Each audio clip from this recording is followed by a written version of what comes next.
Hers was an eventful life, full of courage, ambition, and adventure. Aged only 30, Alice Auma led a resistance against a government with a claim that she was a prophetess following a directive from a supernatural being. With me, I'm a prophet.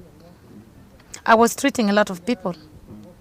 And by that time, when Museveni took over, they found that I'm called Alice Lakwena.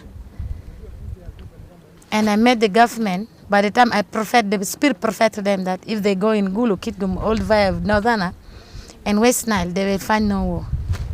In 1985, Alice Auma was running a business in Opit in Gulu, selling fish and flour. But life changed after she was possessed by the spirit of Lakwena, as Auma's youngest brother recalls. The spirit came and lifted her up, and later she came with the Bible. Then at that moment, she immediately went to what? To my son Fall, where she stayed there for 40 days in the water. Then later she came back and she started feeding people, casting demons, and doing a lot of miracles. A lot of people saw this miracle. And they asked, what is happening? They say that you wait for her at midnight. Some people got her healing touch. The first miracle, even me personally, because I was not even able to talk, but at the moment I can speak well. That's the first miracle. The second miracle, I was having my sister, who is also a deaf. She cannot hear, but she worked on her and she's even hearing well at the moment. The spirit gave her a directive to create an army that would stop the chaos and bloodshed that was going on in Acholi. At that time, remnant soldiers of the former government had reorganized themselves to form the Uganda People's Democratic Army and were fighting with Yoweri Museveni's National Resistance Army. The other directive was to take over the capital, Kampala. In 1987, Auma, still under the spell of Lakwena, led the Holy Spirit movement, an army of about 10,000 fighters out of Acholi, and they marched towards Kampala. Face to face with the enemy, the bullets did not bounce off their bodies as Lakwena had promised, nor did the stones explode into grenades after throwing them. She was defeated at Magamaga in November of 1987 on the Jinja-Iganga Highway. Auma fled to Kenya on a bicycle. She settled in a refugee camp in Kenya, and it is here that she died, bitter with many, among them President Museveni, who she claimed to have written to several letters pleading to be allowed to return home in vain. I've written to him saying that a lot of people is dying with AIDS disease. I must go and serve them. Only that there's no response from him. I don't fear. I have no fear.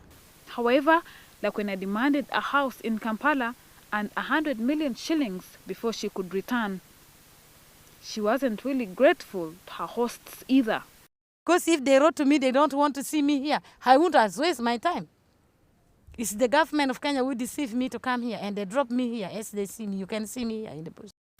Some people believe that Lakwena was insane, but a clinical psychiatrist who was part of the Ugandan delegation that visited her in 1999 concluded that she was sane, seemed intelligent, manipulative, and responsible for her actions, but suffered delusions of grandeur and was obsessed with sex. Even in death, controversy followed her.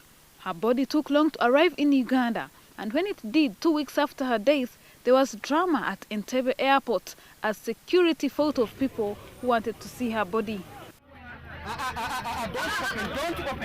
They're not opening. Journalists were closed out and had to go on rooftops to take pictures. Under heavy security, her body was taken to medical school Mulago for treatment. Journalists had to rise to Mulago Hospital and wait for hours before they could take pictures. It later emerged that her body had not been embalmed at Lee Funeral Home in Nairobi, where it lay for 3 days. We were very disappointed because, according to the report from Nairobi, the body was embalmed. But to our surprise, when we opened it, they found that there was only post-mortem done, but the body was not embedded at all. So Mulago Medical School had to start all over again. Her body arrived in her hometown in Gulu under heavy security, but to a lukewarm welcome. The requiem mass that was earlier planned was not held. Only a handful attended the burial at her home.